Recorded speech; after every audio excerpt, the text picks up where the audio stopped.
Hello दोस्तों, welcome to ICM channel. तो हमसे बात करने वाले हैं दो स्टॉक के बारे में। पहला आपका है डिलीवरी लिमिटेड, दूसरा आपका है इलेक्ट्रॉनिक मार्ट्स इंडिया। तो दोनों के बारे में डिस्कस करेंगे, लेकिन सबसे पहले डिस्कस करने वाले हैं हमसे वो डिलीवरी के बारे में, वो भी एक खास तौर से, यानी कि एक ब्रीफली डिस्कस करेंगे। ठीक है, जानेंगे इसके बारे में हर टॉपिक, और शायद मैं पूरा कोशिश करने वाला हूँ कि आपको यहाँ पे ज़्यादा से ज़्यादा आपको समझ में आपको आए, और यहाँ पे जो भी डाउट है वो यहाँ पे क्लियर आपका हो जाए। ठीक है, तो देखो सबसे पहले यहाँ पे क्या जानेंगे कि ब्रोकर ने क्या टारगेट दिया है अभी, यानी कि इस बयान के बाद। ठीक है, और क्या यहाँ पे असली आपको क्या गाइडेंस है, क्या बयान है, वो सारा चीज़ यहाँ पे जो डिस्कस है, क्या रिपोर्ट है, वो सारा चीज़ बात करने वाले हैं। ठीक है, तो यार वीडियो को पूरा अंत तक देखना। क्योंकि देखो जानते हो कि ये स्टॉक में ऑलमोस्ट लगभग यहाँ पे 2 दिन के अंदर 31% गिरावट, ये कोई मामूली बात नहीं है, इसको आप हल्के में मत लेना। तो यार देख लेते हैं। ठीक है, लेकिन उससे पहले जरूर इस चैनल को सब्सक्राइब कर लेना, और प्लस बेल आइकन को जरूर से ऑल पे दबा देना, जिससे सारे वीडियो के जो नोटिफिकेशन है वो सबसे पहले मिल जाए। तो वीडियो स्टार्ट करते हैं और डिस्कस कर लेते हैं सबसे पहले यहाँ पे डिलीवरी के बारे में। ठीक है, तो आप तो देखोगे लगभग यहाँ पे देख सकते हो कि लगभग 2 दिन के अंदर ही ऑलमोस्ट 31% का यहाँ पे गिरावट हो चुका है।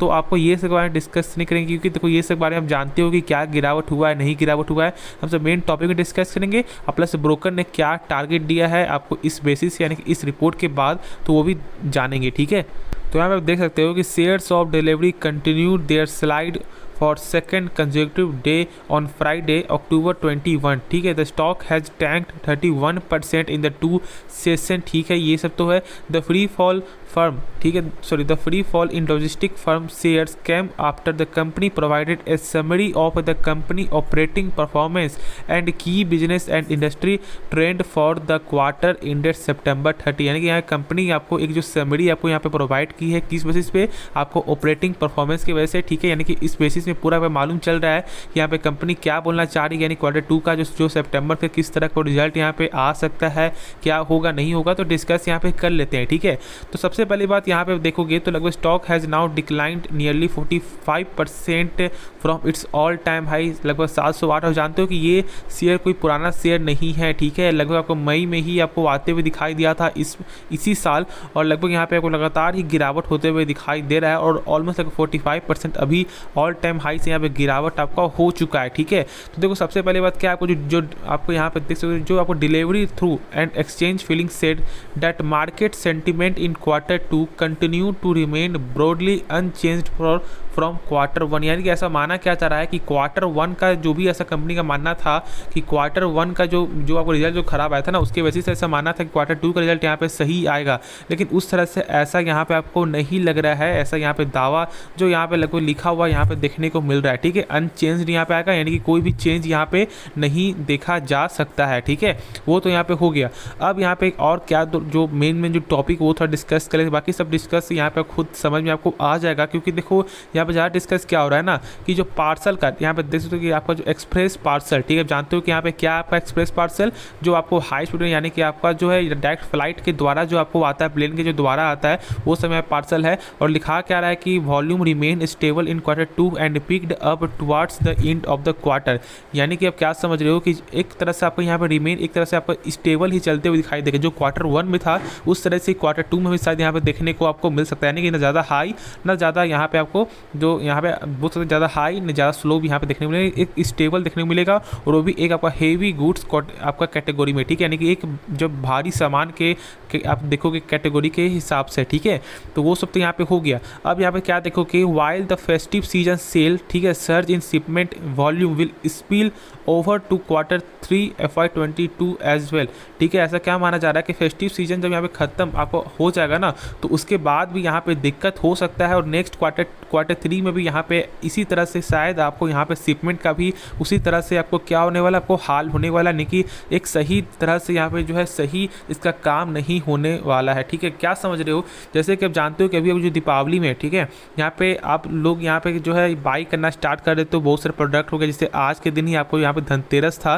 ठीक है, तो यहाँ पे लोग बहुत से लोग यहाँ पे बाई किए होंगे, तो जिसके कारण यहाँ पे भी आपको इसका जो ग्रोथ यहाँ पे होते हुए दिखाई देता है, यानी जो शिपमेंट है वो यहाँ पे बढ़ते हुए दिखाई देता है, लेकिन उस तरह से यहाँ पे ऐसा परफॉर्मेंस यहाँ पे नहीं निकल के आ रहा है, जिसकी वजह से ऐसा यहाँ पे भी आपको बोला जा रहा है। ठीक है, तो वही है कि यहाँ पे Q3 तक भी ऐसा ही शायद आपको निकल के आ सकता है। प्लस यहाँ पे देख लेते हैं ब्रोकरेज ऑन डिलीवरी स्टॉक, यहाँ ब्रोकर का यहाँ पे क्या कहना है, ठीक है। तो Goldman such has downgrade rating with A reduce price target of 480 from 520, यानी कि यहाँ पे गोल्डमैन सच जो यहाँ पे ब्रोकर उन्होंने यहाँ पे 520 का पहले टारगेट दिया था और अब घटाकर यहाँ पे 480 कर दिया है, जो अभी भी इस प्राइस से यहाँ पे एक आपको अच्छा खासा यहाँ पे आपको हाई निकल के आता है, ठीक है। फिर देखो यहाँ पे CITI ने has given A bye recommendation with A reduce target of 688 from 740, यानी क्या समझो कि 740 से घटाकर यहाँ पे 688 कर दिया गया है। तो ऐसे देखोगे तो यहाँ पे भी आपको इस प्राइस से बहुत ज़्यादा आपको यहाँ पे टारगेट आपको हाई निकल के आता है, यानी कि देखोगे तो अभी भी यहाँ पे ब्रोकर की तरफ से बुल्ली सी ही यहाँ पे आपको निकल के आ रहा है। नहीं, ऐसा कुछ भी नहीं है कि यहाँ पे प्राइस जो है आपको जो टारगेट जो है यहाँ पे आपके इस प्राइस से यहाँ पे कम निकल के आ रहा है, नहीं, इस प्राइस से सारा यहाँ पे आपको हाई ही निकल के आ रहा है, जो एक सही चीज़ मेरे हिसाब से ऐसा आपको लग रहा है, ऐसा हम लोगों को यहाँ पे लग रहा है, ठीक है।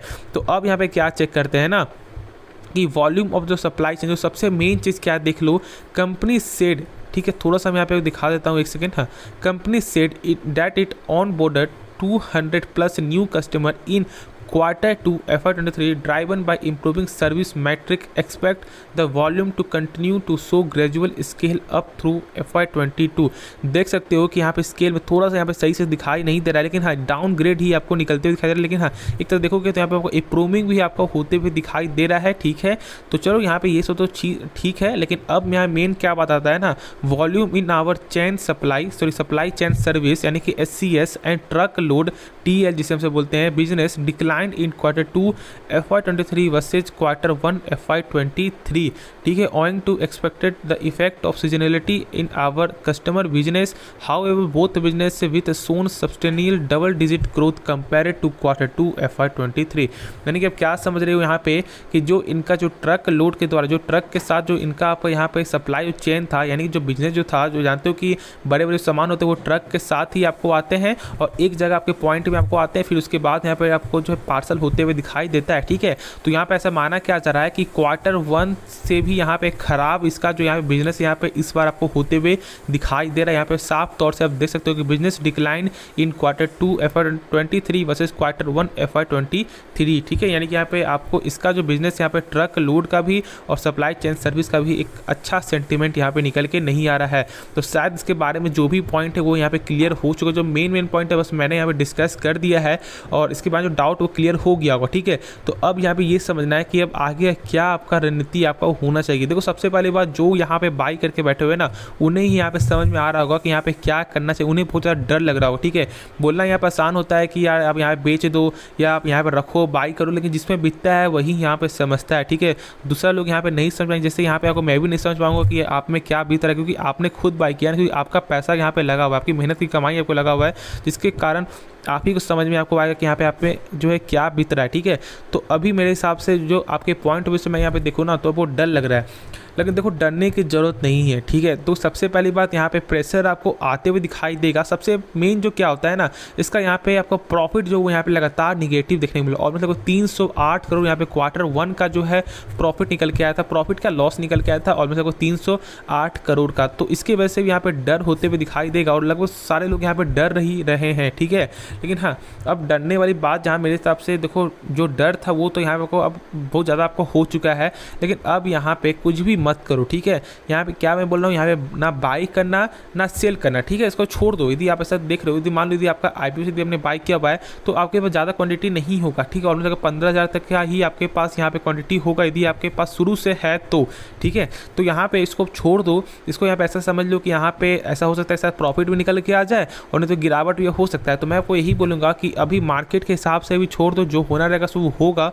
तो अभी कुछ भी डिसीजन यहाँ पे मत लेना, यानी कि ना ऐड ऑन करना ना आपको यहाँ पे सेल ऑन करना है, ठीक है। तो चलो उसके बाद जो डाउट वो क्लियर हो गया होगा और खुद से सोच समझ के डिसीजन यहाँ पे लेना और अपने एक ठंडे दिमाग सोच करके यहाँ पे क्या नहीं करना चाहिए तो यहाँ पे आपको फैसला आपको लेना चाहिए। लेकिन हमें वही बोलूँगा कि अभी कुछ भी इसमें मत करो, जो हो रहा है उससे होने तो डरो मत, ठीक है।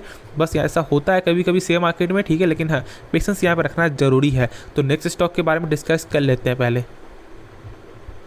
तो डिस्कस कर लेते हैं हमसे यहाँ पे आपको इलेक्ट्रॉनिक मार्ट इंडिया के बारे में, जो लगभग आपको शुक्रवार के दिन यहाँ पे 6.66% यहाँ पे गिरते हुए दिखाई दिया। देखो मैंने तो यहाँ पे पहले ही आपको जो यहाँ पे चेतावनी दे दिया था कि ऐसा हाल होते हुए शायद आपको दिखाई पहले ही दे जाए, और मैंने कहा था कि आप लालच यहाँ पे मत करो, ठीक है, क्योंकि देखो लालच तो करना एक तो सही चीज़ होता नहीं है। और जब यहाँ पे IPO जब पैसा बन रहा था, जब आपका 15 जाकर जब वहाँ पर जब 10 जब आपको दिखने को मिल रहा था प्रॉफिट, तो आपने यहाँ पे क्यों नहीं बचा, वो मुझे समझ में नहीं आ रहा है, ठीक है। अक्सर लोगों को यहाँ पे लालच क्या हो जाता है कि यार 10 शेयर यहाँ पे चल रहा है या मान लो 9,800 चल रहा है, तो जब तक 10 शेयर आएगा तो मैं बेचूंगा। और अभी जब गिरावट हो रहा है ना, तो लोग यहाँ पे ठान लिए होंगे जब तक 10 शेयर प्रॉफिट नहीं होगा तब तक हम लोग यहाँ पे नहीं बेचेंगे। और ये भी जो डिसीजन यहाँ पे सही नहीं है, ठीक है। IPO में जितना पैसा बन रहा है, या 40% बन रहा है, या 30% बन रहा है, या 60% बन रहा है, वो बहुत अच्छा बन रहा है, तो उसको लेकर जल्दी निकल जाओ, ठीक है। और मैं बोलूँ बहुत से लोग क्या बोलेंगे यार लॉन्ग टर्म के लिए आप ये बोल रहे हो, लॉन्ग टर्म के लिए यहाँ पे रखना क्या सही नहीं है। देखो लॉन्ग टर्म के लिए यहाँ पर रखो, लेकिन अभी मत रखो, ठीक है। प्राइस जब यहाँ पे सही मिलेगा, जब ऐसा होगा कि इसका जो टारगेट, इसका प्राइस बहुत कम देखने को मिल जाए, ऐसा लगे कि हाँ ये प्राइस सही है और इसका बिजनेस लगातार बढ़ रहा है, उसके बाद यहाँ पे देखना। क्योंकि जानते हो कि इसका जो कंपटीशन है वो यहाँ पे बड़े बड़े 2 कंपनी के साथ है, जैसे कि आपको यहाँ पे फ्लिपकार्ट और अमेजोन। मैं आपसे जनरल में आपसे पूछता हूँ, यदि आपको कुछ भी आपको यदि जो फ्रिज मंगाना हो या AC मंगाना हो, तो आप कहाँ से मंगवाओगे? क्या यहाँ पे आप जो इलेक्ट्रॉनिक मार्ट के E-कॉमर्स साइट से मंगवाओगे या फ्लिपकार्ट और अमेजोन? तो यहाँ पे आपका क्या जवाब होगा? 2 चीज़, फ्लिपकार्ट या अमेजोन, ठीक है। इसमें आपको भरोसा नहीं है, क्योंकि एक छोटी कंपनी है और आप यहाँ पे नए लोग, यानी एक नई कंपनी में और नए लोग यहाँ पे आप जो जल्दी फोकस यहाँ पे नहीं करोगे, ठीक है, जल्दी यहाँ पे भरोसा नहीं करोगे। तो नई कंपनी का मतलब ये कहने का मतलब नहीं बोल रहा हूँ कि ये जब बहुत नई कंपनी है, नहीं ऐसा नहीं, ठीक है। नई कंपनी का मैं क्या बोल रहा हूँ कि जो इसके बारे में कुछ नहीं जानते हो, तो आपके लिए यहाँ पे ये नई कंपनी है, तो यहाँ पे आप बाय नहीं करोगे इससे, ठीक है। और यहाँ पे फ्लिपकार्ट या अमेजोन के द्वारा, E-कॉमर्स के द्वारा मंगवाओगे, लेकिन ये कंपनी यहाँ पे फ्यूचर के साथ लगातार यहाँ पे अपने कंपनी को, अपने या बिजनेस को यहाँ पे ध्यान दे रही है, ठीक है। जानते हो कि बहुत सारी कंपनी क्या करती है कि यहाँ पे फ्यूचर के हिसाब से वो अपने काम को नहीं बढ़ाते, जिसकी वजह से वो यहाँ पे ठप पड़ जाता है। लेकिन इसका यहाँ पे ऐसा नहीं है। ये कंपनी यहाँ पे जो मार्ट है, इन्होंने यहाँ पे आपको E-कॉमर्स का भी चालू किया और ऑलमोस्ट 40 करोड़ तक रेवेन्यू यहाँ पे पर क्वार्टर भी यहाँ पे गेन निकल के आता है इससे, ठीक है। तो ऐसा नहीं है कि इसका ग्रोथ नहीं, ग्रोथ अच्छा है, लेकिन एक छोटी कंपनी है। और जानते हो कि ऐसे तो 5 करोड़ का यहाँ पे आपको इशू प्राइस था, लगा तो 50 करोड़ ऐसा मानना था कि कंपनी जो अपने डेप्ट को यहाँ पे कम करेगी, और डेप्ट भी इसका लगातार बढ़ते हुए दिखाई देता है, ठीक है। और ऐसा माना था जो 4.5 करोड़ में से लगभग कंपनी यहाँ पे वेयर हाउस खोलेगी, वेयर हाउस यहाँ पे नए नए देखेगी, प्लस कंपनी का प्रोडक्शन प्रोडक्ट जो है यहाँ पे यूनिट को अपने बढ़ाएगी। तो ऐसा ऐसा यहाँ पे बयान निकल के आ रहा था, ठीक है। लेकिन हाँ, अब इसके बारे में डिस्कस करें तो मैं वही बोलूँगा कि जो प्रॉफिट हो रहा है वो प्रॉफिट लेकर अभी भी निकल जाना है। ऐसा हो सकता है कि शायद यहाँ पे फिर से 100 तक यहाँ जाते हुए दिखाई दे जाओ, या आप बोलोगे कि यार 100 तक चला गया, आपने बोला था यहाँ पे बेच दो, ऐसा हो सकता है। लेकिन हाँ, लालच मत करना। मेरे हिसाब से जो मिल रहा है उसे यहाँ पे पहले ले लो, उसके बाद यहाँ पे आगे का जो है सोचना चाहिए, वरना क्या होगा आपके साथ कि यहाँ पे भी आपको नहीं मिलेगा और आगे जाके भी नहीं मिलेगा। तो जो मिल रहा है पहले उसे ले लो, उसके बाद फिर देखना कि यहाँ पे क्या हो रहा है, नहीं हो रहा है। कम से कम ये तो प्रॉफिट आपके जेब में आपको हो जाएगा ना, तो फिर उसके बाद में सोचना, ठीक है। तो ऐसा डिसीजन लो, वरना फिर यहाँ बाद में आप पछता सकते हो। तो शायद होप इसके बारे में जो शॉर्ट में यहाँ पे डाउट क्लियर हो गया होगा क्या करना चाहिए। तो यार ठीक है, चलो तो यार इस वीडियो को अंत करते हैं। उससे पहले जरूर चैनल को सब्सक्राइब कर देना, प्लस बेल आइकन को जरूर से ऑल पे दबा दीजिए, सारे वीडियो की जो नोटिफिकेशन है वो सबसे पहले मिल जाए। तो मिलते हैं नेक्स्ट वीडियो में, तो तब तक के लिए धन्यवाद और गुड नाइट।